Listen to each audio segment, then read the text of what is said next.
He stands as an unassailable pinnacle of literature, a quintessential embodiment of the scholar-official spirit throughout Chinese history.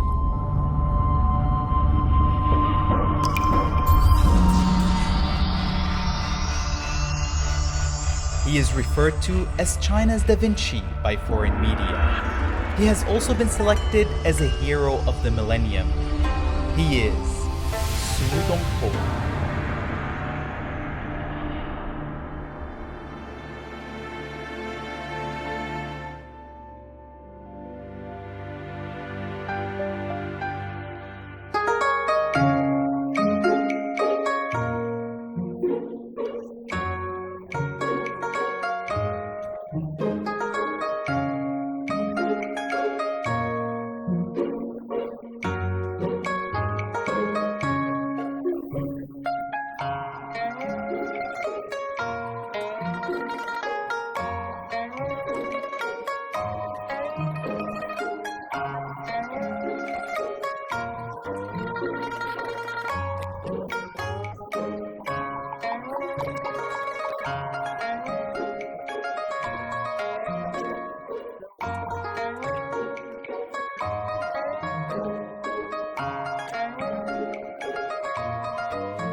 Clean up the wok, add water a little bit, light up hay and firewood, cover them to reduce flare.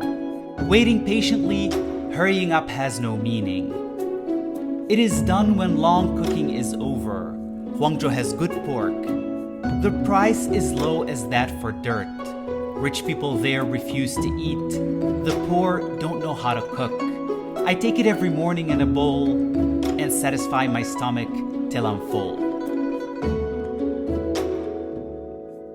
This ode to pork was written when Su Shi was exiled to Huangzhou. Back in those days, people in the Song dynasty favored lamb and looked down on pork. Common folks neither liked nor knew how to cook pork, keeping its price low. When Su Shi was in Huangzhou facing financial struggles, he ingeniously devised ways to make pork delicious, since it was all that he could afford. Over the centuries, Dongpo pork has evolved with various recipes, but one thing remains unchanged. Waiting patiently. Hurry up has no meaning. When the pork is done by enough time, it'll turn yummy. Who was Su Shi, the creator of Dongpo pork? Why was he exiled to Huangzhou?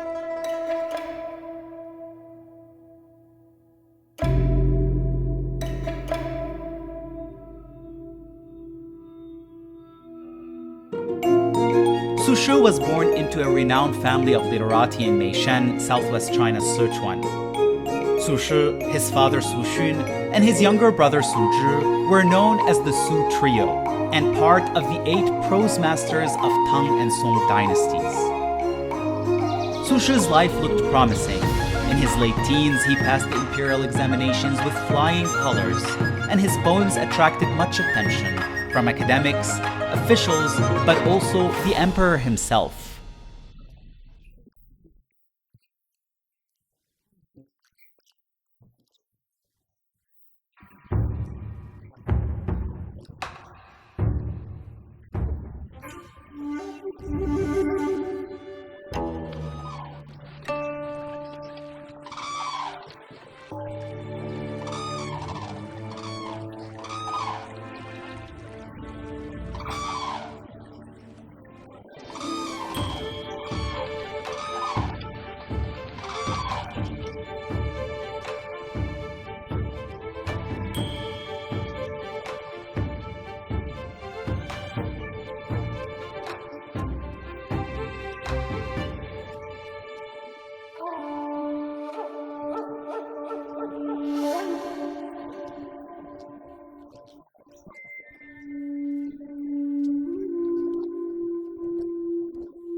In 1079, Su Shi clashed with the reformist faction over policies he believed were harming commoners. This led to the Crow Terrace poetry case, the first literary prosecution in the Northern Song dynasty.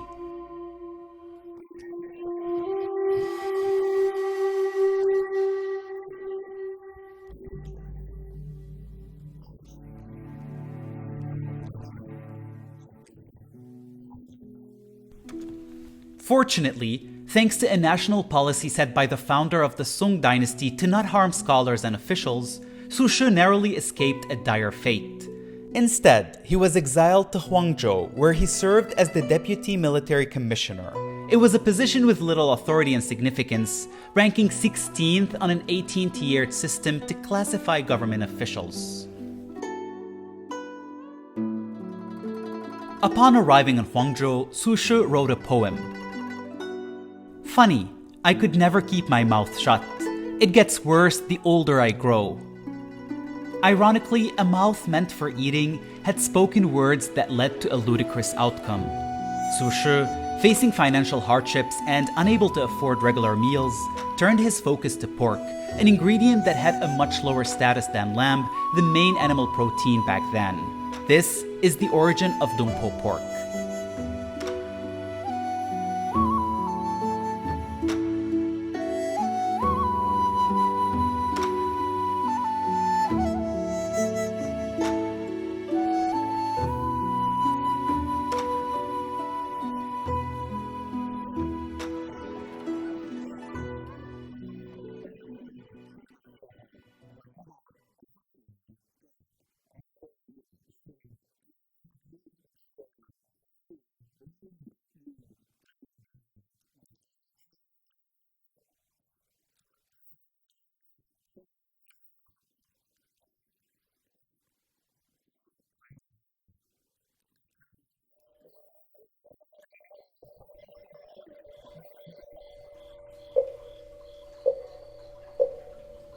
When Su Shi first arrived in Huangzhou, he stayed at Dinghui Monastery. One sleepless night, he tossed and turned in bed, eventually getting up and going outside. It was then that he penned the famous poem Bu Suanzi.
Huangzhou, now Huanggang City, is a significant birthplace of the Chan or Zen school of Chinese Buddhism, giving rise to and nurturing the 4th, 5th, and 6th patriarchs of Zen Buddhism. During his exile in Huangzhou, Su Shi frequented Angguo Temple near Dinghui Monastery, where he bathed, meditated, and engaged in Zen practices. It was here that he met the eminent monk Jilian, forming a connection with the esteemed master.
In 1081, Su Shi adopted the title of Dongpo Jushi.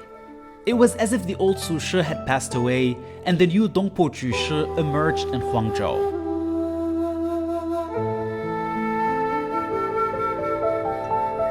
So, why did he choose to call himself Dongpo?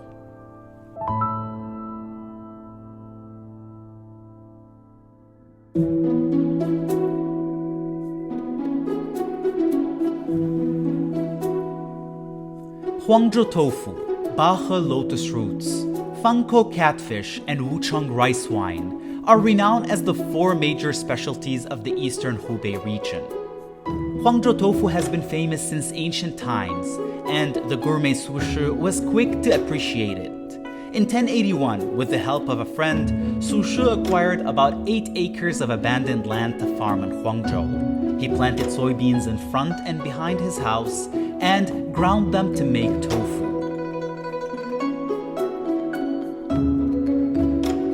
Boiled beans as cream and soybean fat as butter, burning oil candle as lighting, and pouring honey wine for drink. All things come from poor families, who, however, have nothing from the beginning till now. The poem mentions that all the wealth in the world is created through labor. During this period, Su Shi transformed from a government official to a farmer. Because this land was called Dongpo or Eastern Slope, he christened himself Dongpo Jushi. So what does this transformation represent? The answer lies in the fields.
而且我觉得苏东坡，我用英语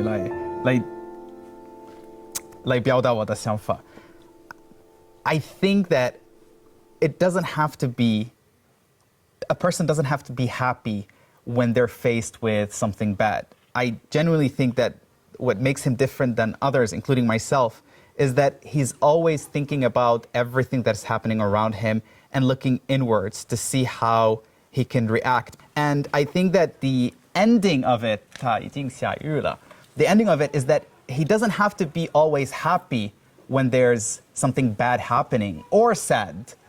He just have to look at it and analyze it from a very objective point of view. And I think that's what I appreciate about Su Dongpo.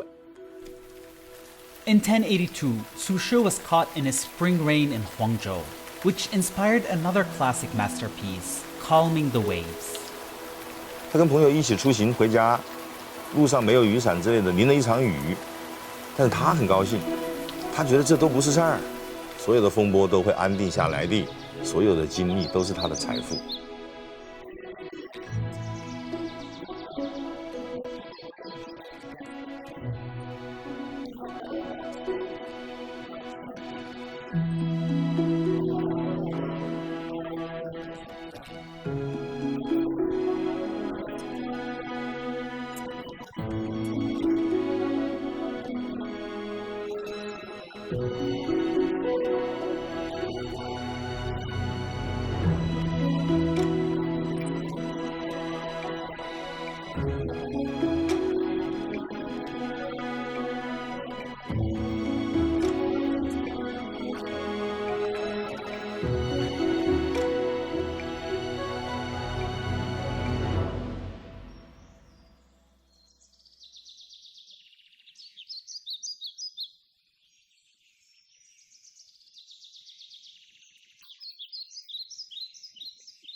From Busuanzi to Dingfangbo, Su Shi embarked on a more open and detached journey in life, responding to his past with answers from a higher perspective.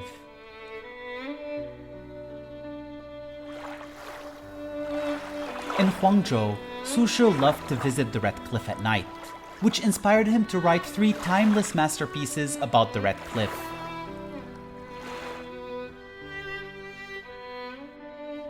In Ode to the Red Cliff, there's a passage that has echoed through the ages.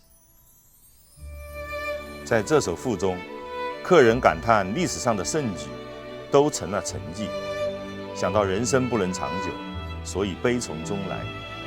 真正阐述超越的是苏轼的那段话，他用水和月亮作比，虽然每一滴水都在流去，而长江还在；虽然每一天的月亮都在改变，但是月亮本身并未改变。世界上任何事物都同时具有短暂和永恒的一面，只是人思考和感知的角度不同罢了。今天的黄州依然有长江在奔流，夜间依然有明月当头，所以我们应该能够理解苏轼说的水和月的永恒。如果在水面小舟上，人们对着明月清风，能想起1000年前的这位苏东坡，体会他所说的这番道理，感其所思，思其所思，那就等于苏东坡还荡漾在他的小舟之上，他的人生与水、月一般永恒。如果再也没有人去这样感觉，这样思考，那就是逝者如斯，真的流失了。